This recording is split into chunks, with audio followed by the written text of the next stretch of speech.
Good evening everyone, my name is Sheetal and you're watching Hitbullseye. So today the topic that I'm going to discuss with you is critical reasoning.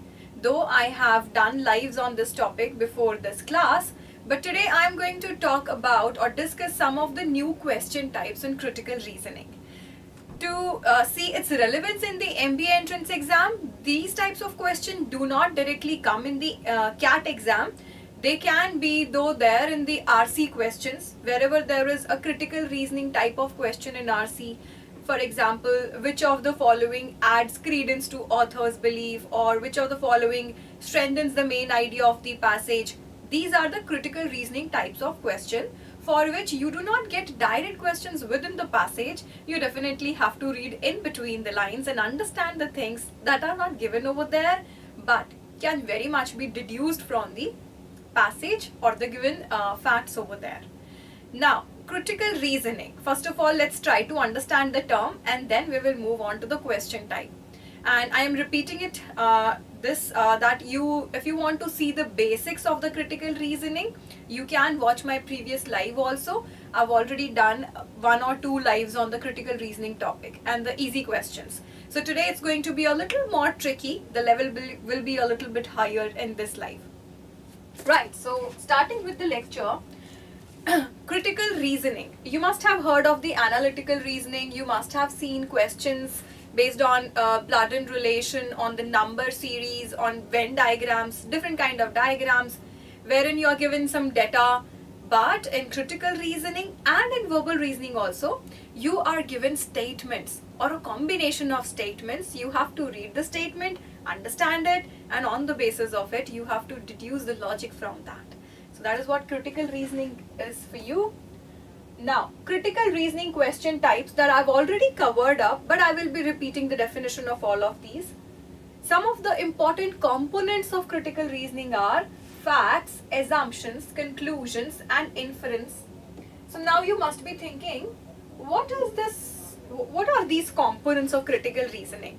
Now obviously, if you are given certain statements and you will be asked critical reasoning question from it, they will definitely have some terms to ask the question. So these are the terms on the basis of which you are asked questions in critical reasoning. In most of the non-CAT exam, you do see these questions. Right, so to start with, the basic thing that we have is the statement, or you can call it a premise also. So you will be given a statement or a set of statements in the question. Now this is a simple statement consisting of 2 things. The given facts. Fact are the simple things or assertions given over there. It doesn't have to be universal truth or universal fact. Anything that you simply say, you state something, that is a fact. So facts will be given there to you explicitly in the statements. And then there are unstated facts, which are also known as the assumptions. Now, when the speaker or the author goes on to issue a statement, he would not necessarily say each and everything. There are things that he would have taken for granted or assumed before saying something. We just have to guess what did the author or the speaker assume in his mind before giving these statements. So those are known as the assumptions of the author. So this is the first component that you should know, the premise. So assumption is the second one. Now, if you add reasoning to this simple statement, it will lead you to a definite conclusion. What is the purpose of giving reasoning with statement? Because you want to convince the other person for something, and that something is known as conclusion. When you add reasoning to a simple statement, it becomes an argument. So argument is not fighting or debating with someone. If you are to present an argument before other person and you want to convince him for something, there should be some logical reasoning in it, right? So this logical reasoning, I would say, you use in your day-to-day life. Whenever you have to convince the other person for something, you do use logics and reasoning.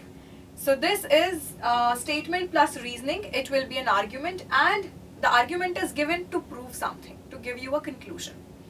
So we can say this is the third component, argument, and conclusion is the fourth component. Now, conclusions will also be explicitly given or can easily be drawn on the given facts. But then there is something known as the unstated conclusion, which we also call the inferences. So if I tell you a story, I narrate an event, or I show you a picture, it can be anything, and then I ask you, what did you deduce from it? What conclusion can you draw on the basis of the story that I've just told you? That is known as the inference. The conclusion that you draw, that the author has not given you, but yes, you can logically draw it on the basis of the given facts. So this will be our fifth component. Now, one thing that you should keep in mind is assumptions and inferences, though they are hidden or unstated, it cannot be any absurd idea, any external idea given in the option. It has to be related to the facts given in the passage or given in the statement. Always it should be logically related to the given facts. So these were the components for you. Now you know what facts are, what assumptions are, what conclusion is, what is an inference. Now, basic knowledge of these components is important to do the question. The second thing that I discussed was fallacy. Now, what is fallacy? Whenever the author has given you fallacious reasoning that is no way related to the conclusion, or it contradicts the conclusion, that will be the fallacious argument because it doesn't lead us to this conclusion. So that will be faulty reasoning. And two question type that I've already covered is strengthening and weakening the conclusion. So this is the conclusion part. You can call it the left hand side and the conclusion part to be the right hand side. So whichever option given over there, 4 or 5 option, if you feel they are in sync with the given facts, in sync with the reasoning, and yes, they are related to the conclusion also, and they help us to reach the conclusion, those will be the strengthening arguments. And the option which somehow contradicts or is in no way related to the conclusion, doesn't bridge this path from the premise to the conclusion, it will be weakening the conclusion. The question type that I am to cover up today are topics to be covered today in this live hour. First is finding the assumption made by the author. So we will be revising the assumption concept through a question.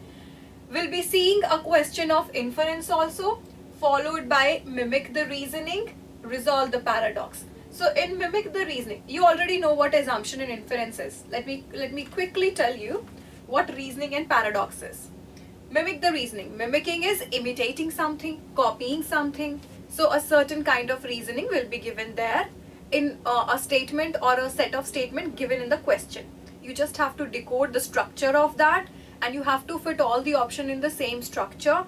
Whichever option you feel is almost the same or using the same reasoning, that will be mimicking the question. Absolutely. So you have to go with that reasoning, mimicking of the reasoning, that option. Resolve the paradox. Paradox, we all know, is a statement which has an internal contradiction. So two contrary ideas will be juxtaposed together in the same place. And this will lead us to think that, okay, this is absurd. How come author is stating two things which are contradictory to each other?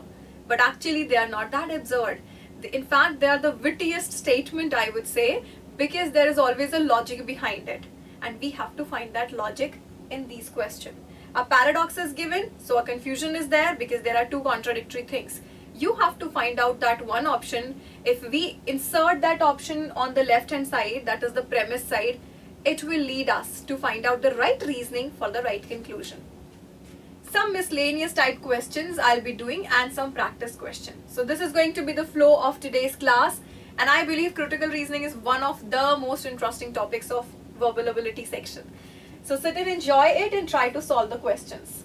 First question in front of you is that of the assumption. Let's quickly read the question and then I will show you the option. Let us see who is going to answer this question. When limitations were in fact on nuclear arm testing, people tended to save more of their money. But when nuclear arm testing increased, people tended to spend more of their money and save less of their money. The perceived threat of nuclear catastrophe, the disaster, therefore decreases the willingness of people to postpone consumption for the sake of saving money. So wherever you see this word, therefore, it should click your mind that now he's providing us a conclusion. Initially, he gave some facts that if the nuclear testing is more, people tend to spend more. If there is some, you can say, ban or some kind of limitation on the nuclear testing, people tend to save more. And then he concludes it. He says that when people have a threat of nuclear catastrophe, that what if tomorrow we no more have this life and we no more have this luxury? What are we saving money for? So let's live in the present. So when they see that nuclear testing is going on, they think there can be a nuclear catastrophe and they spend more. This is the conclusion he's given here. Now let us see the question. What is the question asking us? The argument above assumes that. So you simply have to find out assumption. Why did author say all this? Why did he give this argument? What did he assume before saying it? So we have to find out author's assumption. Let us see who's going to answer this one. Quickly drop in your answers, everyone.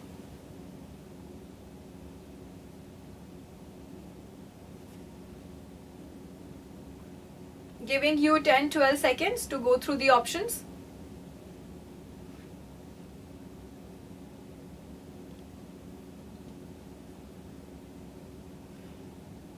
Okay, so we have our first response from Ritvik, which is C.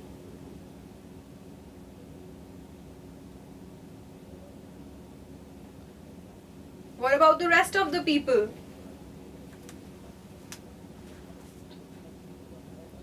Okay, let's read all the options.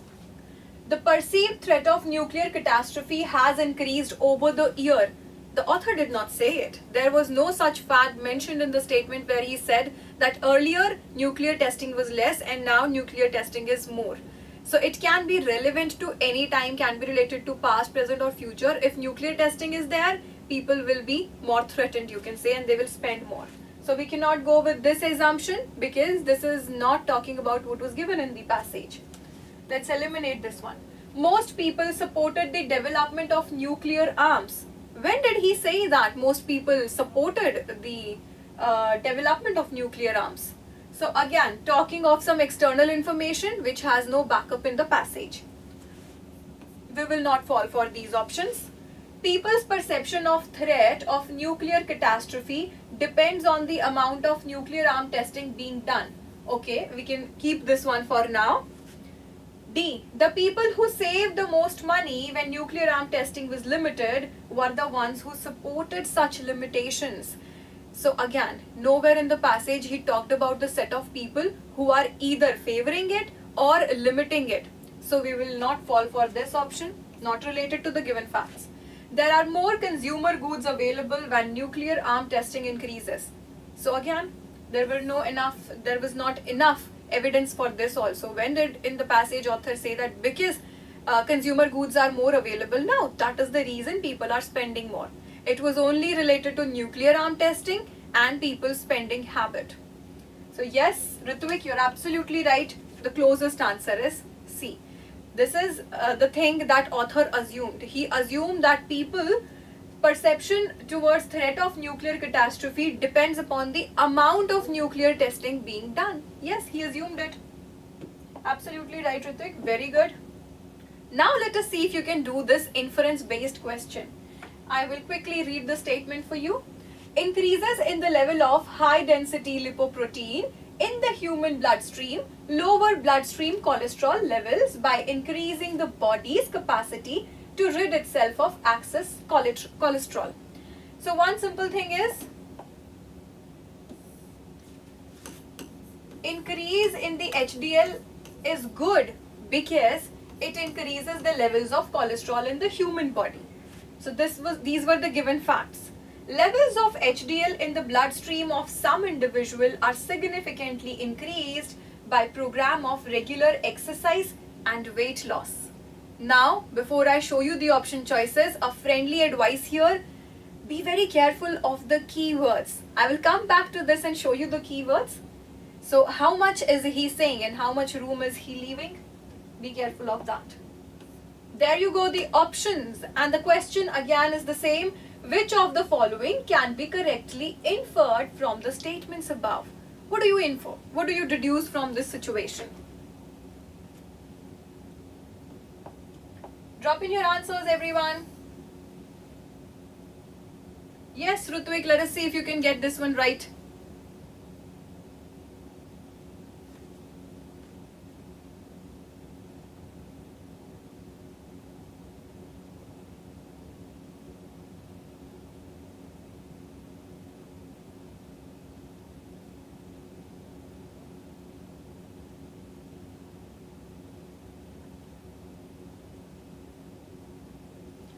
Alright, so I think we should discuss it. The time's up. Drop in your answers, everyone. You can pause the video and drop in your answers if you're still reading it. To read the first option, individuals who are underweight do not run any risk of developing high levels of cholesterol. Do not run any risk. When was the author so sure? First, he did not talk about people who are thin or skinny or who are underweight. So this is again a trap. Yes, he did suggest a regular exercise and all that, but he did not say that people, those who are already underweight, will not run a risk of high cholesterol. So we won't go with this one. No evidence in the passage. Okay, Ritvik has given his answer, which is B. Wonderful. I would really appreciate a response from all of you. The class will be more interactive and more interesting. B. Individuals who do not exercise regularly have a high risk of developing high levels of cholesterol in the bloodstream late in life. Ritvik, look at this. Individuals. When you say individuals, you are generalizing everyone. Was the author so sure in the passage? Did he not say some individual in the passage?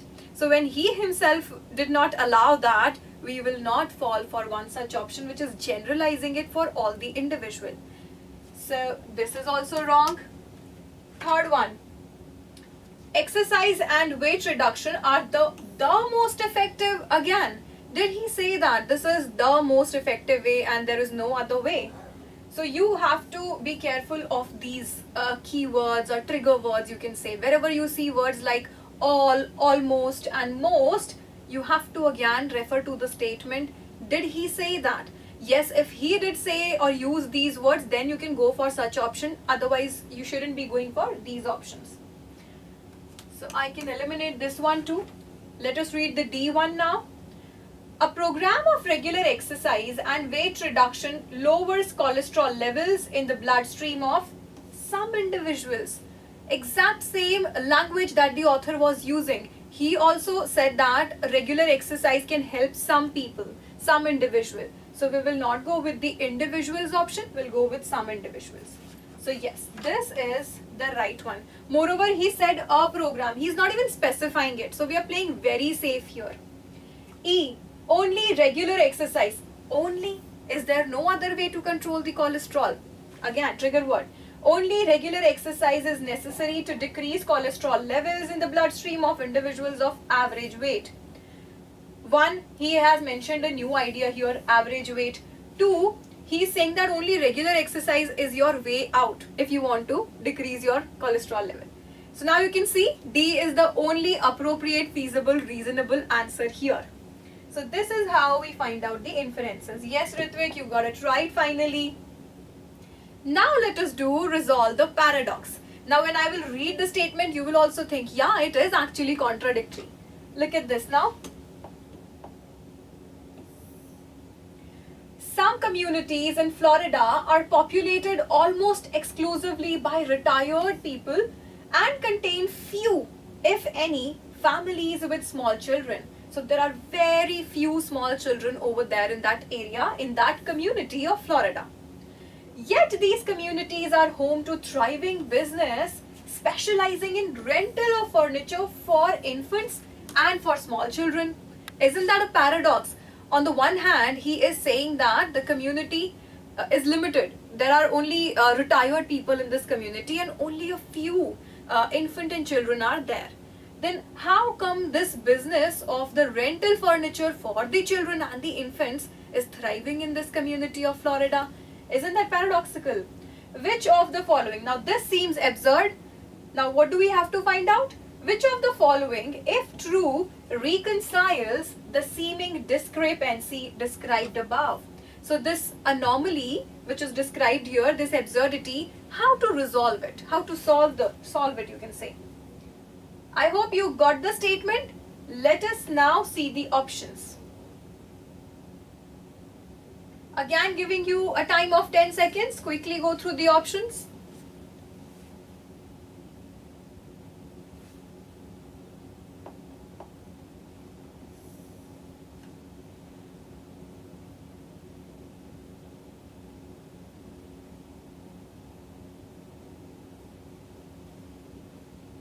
This time I want a response from all of you. Come on, try your luck. We are not giving any negative marking here. You'll find these questions very interesting.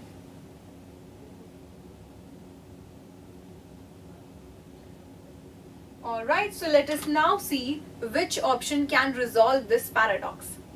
The first one says the businesses specializing in the rental of children's furniture buy their furniture from distributors outside of Florida. If they're buying it from outside the Florida, shouldn't the outside business be flourishing? So this is not resolving the paradox. Rather, the discrepancy was, how come a rental furniture business is thriving in Florida, that too of children and infant? But it's talking about outside Florida. So this can't be the answer. The few children who do reside in these communities all know each other and often make overnight visits to one another's houses. If there is only this few set of children over there in this community, and even if they go to each other's house overnight, for that one night or two, would people rent furniture for them? And moreover, they are also aware that how many children are there and what capacity do we need of the rental furniture. So this again doesn't explain it, because children are still few. This is not the reason enough to show that the business will be thriving. Okay, Ritvik has given D answer. Let us see. Many residents of these community who move frequently prefer renting their furniture to buying it outright. The first mistake. Many residents. He's generalized many residents but did not mention children and infants here. Right? So this option is not even talking about children. So we won't go with this one. Let's see the D. Many residents of these communities must provide for the needs of visiting grandchildren several weeks a year. Now look at this. This wasn't given in the passage, but can't we very well deduce it? If it's only the retired people in that community, they would have the extended family. They would have the grandchildren who would be visiting them for a small period of time, like a few weeks. And for a few weeks, why would they buy the furniture and keep it in their house throughout the year? They would simply rent it. The next year, there will be a new set of furniture and they'll again rent it. So yes, this is the closest answer which can resolve the paradox. Children's furniture available for rental is of the same quality as that available for sale in the store. So again, is this even talking about resolving that paradox? So this again we cannot go with. This would not increase the business of the furniture at this point. So yes, our answer was right. It is D. Now the miscellaneous type. In the miscellaneous type question, there can be different types of question. The direction will be very well given to you in the question. It's very important that you first of all understand the statement and then understand what is the question asking you. So for these critical reasoning questions, basically you can divide them into two parts. In the first part, you will have the set of statement, and in the second part, the actual question. What does he expect from you? The question, right? So to read this one for you.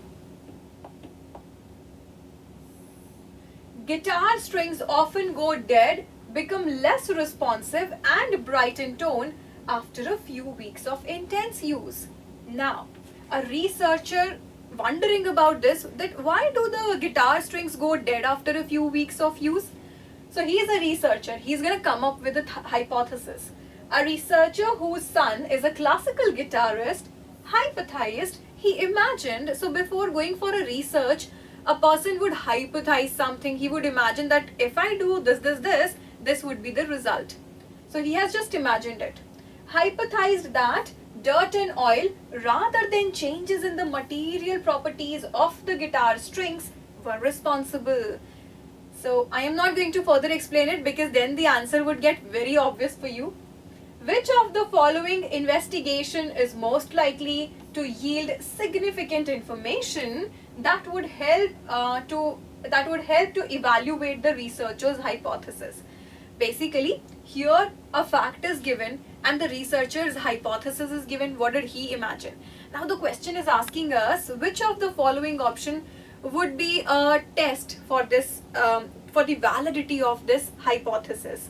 So this thing that he has hypothesized, how can we check it? How can we check its validity if his hypothesis is right or not? This is what we have to answer. There you go, the options are in front of you. Feel free to answer these and choose one from these.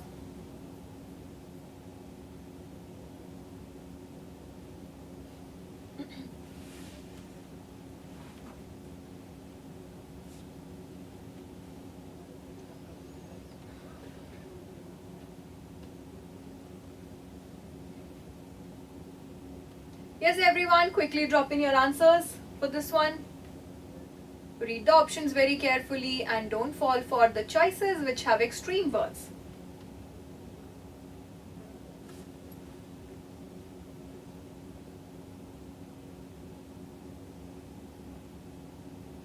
Well, let's read it together. First one says, determining if a metal alloy is used to make the strings used by the classical guitarist. Didn't the researcher or the question itself mention that the material is not responsible for these strings going dead? Rather, oil and dirt is responsible for that. So, no matter what alloy it is made from, it will go dead in a few weeks. Not because of the material it is made from, but because of oil and dirt. Determining whether classical guitarists make their strings go dead faster than do folk guitarists. One, folk guitarist was not mentioned in the passage. Second, the focus of research is not the folk guitarist or the classical guitarist that who would make the strings go dead earlier. No, that's not the focus. So this is also no test for our research or our hypothesis here. Oh, wonderful. We have a response by Vian. Let us see, Vian, if your answer is right or not. C. Determining whether identical lengths of string of the same gauge go dead at the different rates when strung on various brands of guitar. One, it's talking about the length of the string. How does the length of the string matter if the writer or the author or the issuer of the statement did not mention it? And moreover, brands is not again something that was given there in the passage. I've told you time and again, no matter what question it is, be it on the assumption, be it on the hypothesis or the inference, we just have to rely on what is given over there. So not this one. Let us read the D one. Determining whether a dead string and a new string produce different qualities of sound. So what was the hypothesis? We first need to understand that. So Vian, look at this. He said that oil and dirt are responsible for the strings to go dead. So how oil and string aspect is used here? It's not, right? So it doesn't depend upon comparing the quality. If you compare the quality, we are not here to see which one produces good music and which one doesn't. We are simply talking about the strings going dead. Why are they going dead? They are going dead because of dirt and oil. E. Determining whether smearing various substances. So when you rub something against a porous surface, that is smearing. Determining whether smearing various substances on new guitar strings causes them go dead. Now imagine it. A researcher who's given this hypothesis would take different guitars and different strings and then try to smear something against it, the dirt and oil. So by playing it, basically a lot of oil is applied against it, right? So he will smear different substances against it and then he will see how fast do they go dead. So yes, E is the right answer here. And let us see, and no one has given this answer. So I hope it's now clear because he himself mentioned that it's not the alloy, it's not the brand, it's not the element of the string, it's not the length of the string that make them go dead.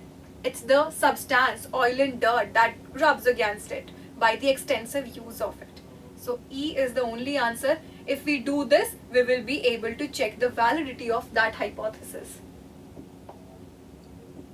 Let us see the next question now, and the last question for today. Company Alpha buys free travel coupons from people who are awarded the coupons by Bravo Airlines for flying frequently on Bravo airplanes. So this Bravo airplane, they devised a strategy. They gave a very attractive offer to customers and to the passenger that if you travel by our flight frequently, we will give you free coupons for travel to increase the number of the passenger. The coupons are sold to people who pay less for the coupons than they would pay by purchasing tickets from Bravo. Why? Because what is Alpha doing here? So Bravo is an airline who is giving this offer, these free coupon, travel coupon, only to the people who travel by their airline, that too frequently, to increase the number of passengers. But this company in the market, the Alpha company, what does it do? The people who have traveled by the Bravo airline and have got the free coupon, they go to the market, they go to the Alpha and sell the coupon to the Alpha. The coupon that they got for free, they are earning money from it. And Alpha on higher prices sells those coupon, free travel coupon, to the public. So imagine it, a passenger without having traveled the Bravo airline is getting that coupon. Obviously the price of coupon is cheaper than that of the Bravo ticket, right? So what is this doing now? This marketing of coupon results in the lost revenue for Bravo. Obviously, one, they are giving the free coupon. Second, the number of passengers is still not increasing, right? I hope you've understood the whole situation here. There is a problem in front of the Bravo airline. Let us now see the question. To discourage the buying and selling of free travel coupon, it would be best for Bravo airline to restrict the. What should Bravo airline do here now? What can they restrict to, reduce their losses or to improve their revenue, increase their revenue? What should the Bravo do? That is the question. This is the last question for today. Quickly try answering this one.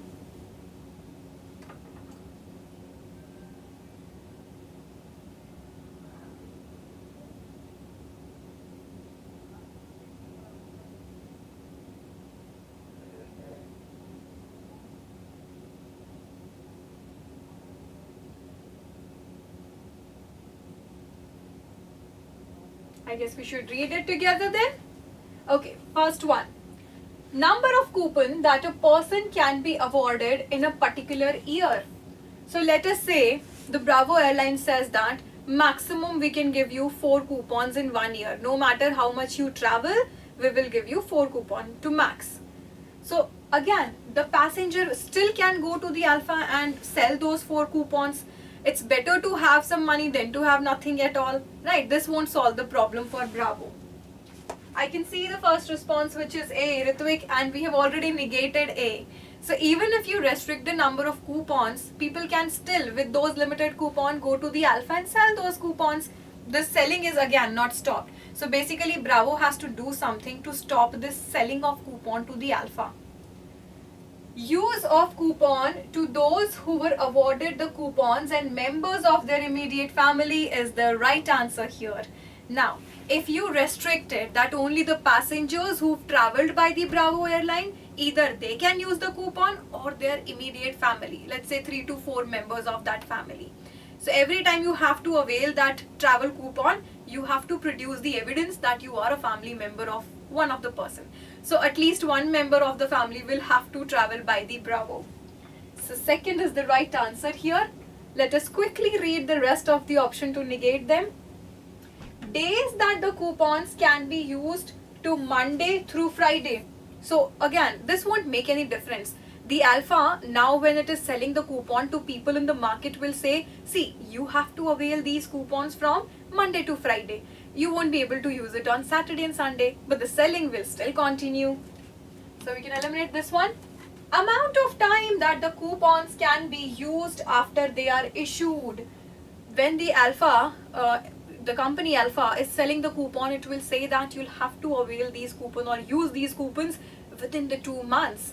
And the selling will again not stop.